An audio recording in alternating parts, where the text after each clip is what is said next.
I think if I hear you call me Becky one more time, six-pack, I'm gonna pop your tops. All six of them.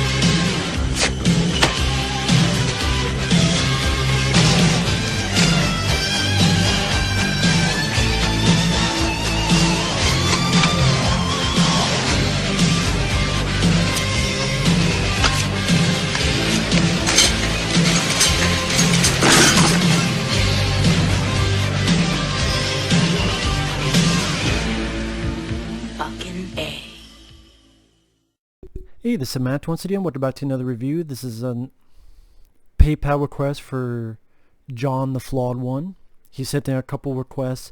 Some of them is going to take me a little while to do, but I can do at least a couple now, including one for Reservoir Dogs. So thank you once again, John. Really kind of you to do so. Thank you to everyone who has done that. I really appreciate it. If anyone wants to request videos of pretty much any type, topics, reviews, what have you, you either do it down below in the info box directly to my PayPal, or you can join me on my Patreon where certain tiers get you certain things. Now, Reservoir Dogs, pretty much Al Pacino. Why am I thinking Al Pacino? Quentin Tarantino. Got Once Upon a Time in Hollywood stuck in my brain. Tarantino had written some stuff like True Romance, which is a good movie. I reviewed that on the channel.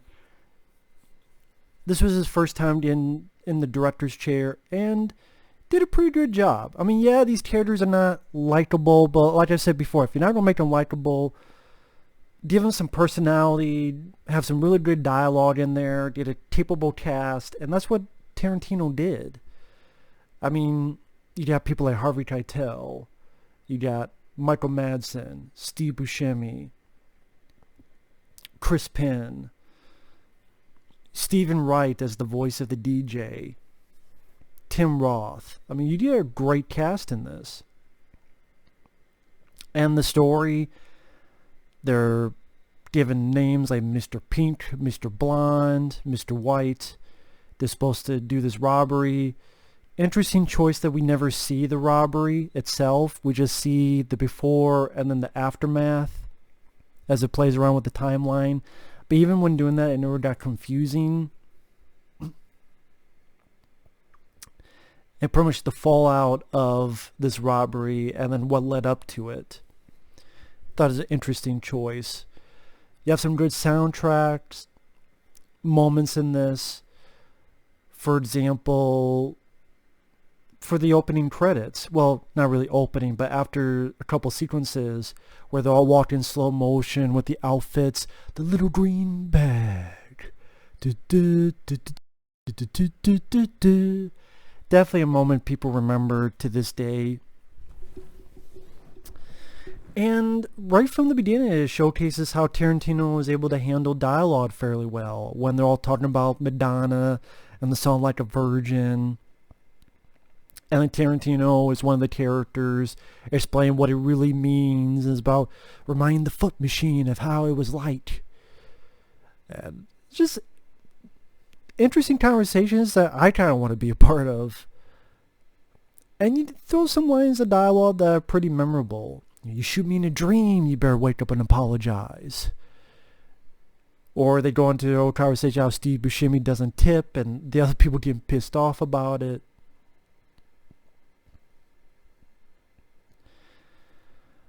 Harvey Keitel, great character actor, definitely one of his better acting performances, along with Bad Lieutenant, among other films, From Dusk Till Dawn. Tim Roth, who we find out is an undercover cop, and a lot of the film he's shit scared because he knows he's going to die because he's got a shot on his gut. Michael Madsen is cool and menacing as Mr. Blonde. Are you gonna bark all day, little doggy? Or are you gonna bite?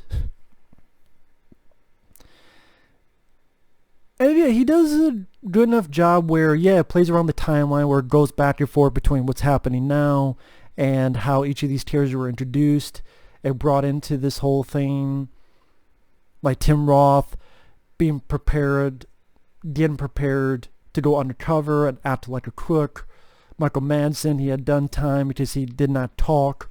He stayed silent, and he's brought in more into the fold.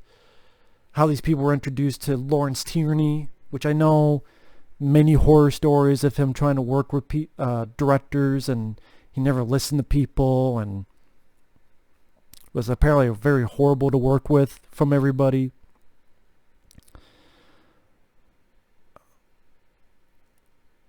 Steve Buscemi, very much of a hyper, but he's always like, I'm the only one who's a fucking professional.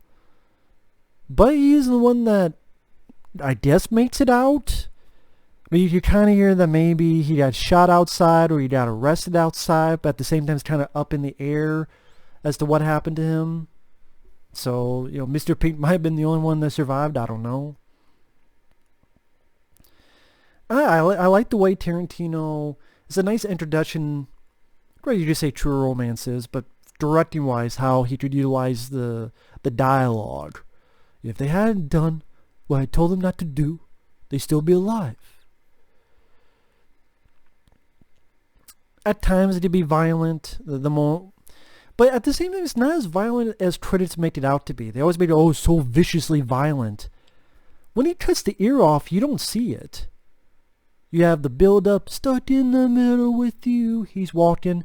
He gets to the cop, but then the camera pans, and you just hear. Then it pans back, he's already cut off the ear. So that's what I mean. It's not as violent as people make it out to be. I find it funny, Rick Baker told a story on Joe Rogan's podcast that he had seen the film with Wes Craven, and they both were sick. And Wes Craven had to leave. And that he had told that to Tarantino, and Tarantino says, I got Wes Craven to leave, alright. Which, I don't know why Wes Craven would, because he directed Last House on the Left. I mean, most of the stuff in Nightmare on Elm Street is more violent than Reservoir Dogs. I mean, look at the way Tina gets slashed up. That's more violent than anything in Reservoir Dogs, but hey, what can you do? The ending doesn't bother me since the characters, they're not really the most likable, but they're interesting at least to watch. That's the thing. If they're criminals or they're killers, make them interesting to watch at least. Or find other stuff. If the interesting is not the right word, then find other stuff to do with it. And I think this does that fairly well. Now, of the Tarantino films, I would say I like... If it's stuff he's involved with, From Dusk Till Dawn is number one. If it's stuff he directed, I would go Kill Bill Volume 1, Pulp Fiction. He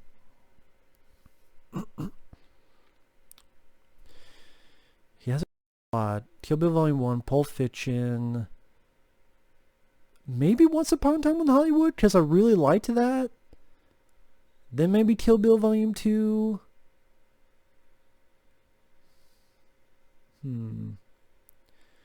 Like this.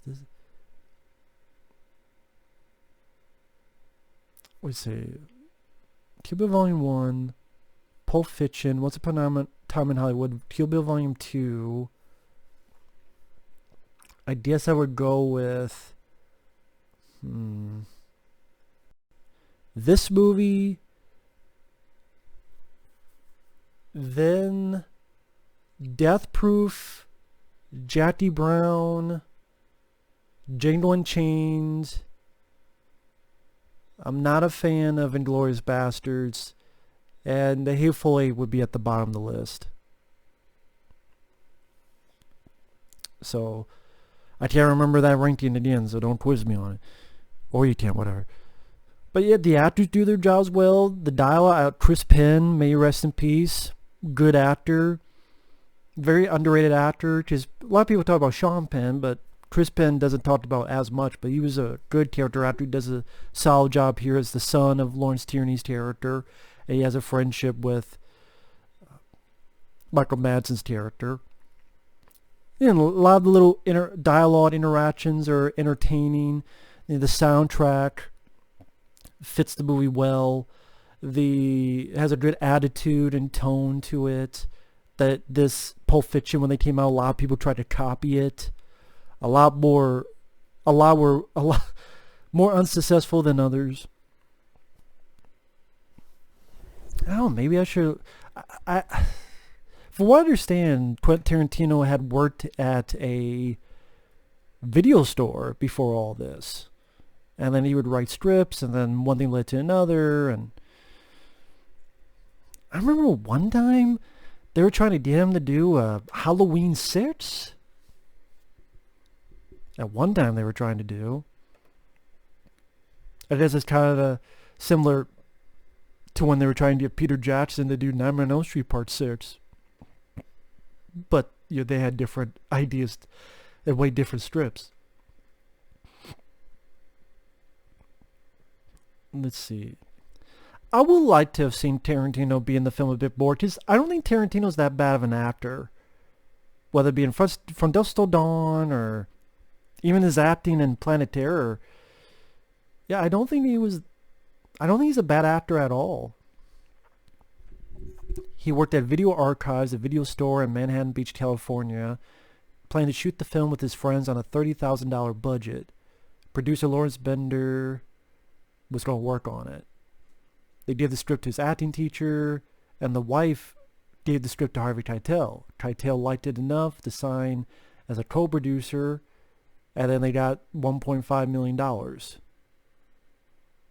It was influenced by Stanley Kubrick's The Killing. Never seen that film. It contains key elements similar to those found in Ringo Lam's City on Fire. Oh yeah, this is the one where they have the Mexican standoff. That's right.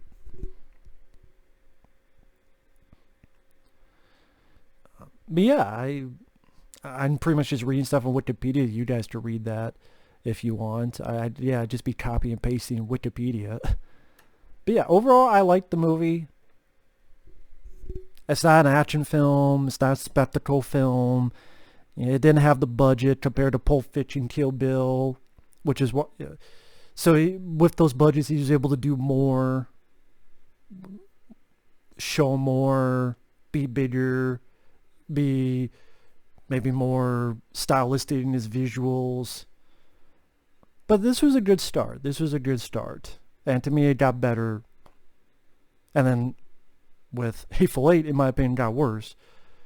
And then Once Upon a Time in Hollywood, surprisingly good. So, but I am a Tarantino fan. I don't love every single one of his movies, but I like the majority of his movies. And even the ones he's written, like From Dusk Till Dawn, True Romance, among others.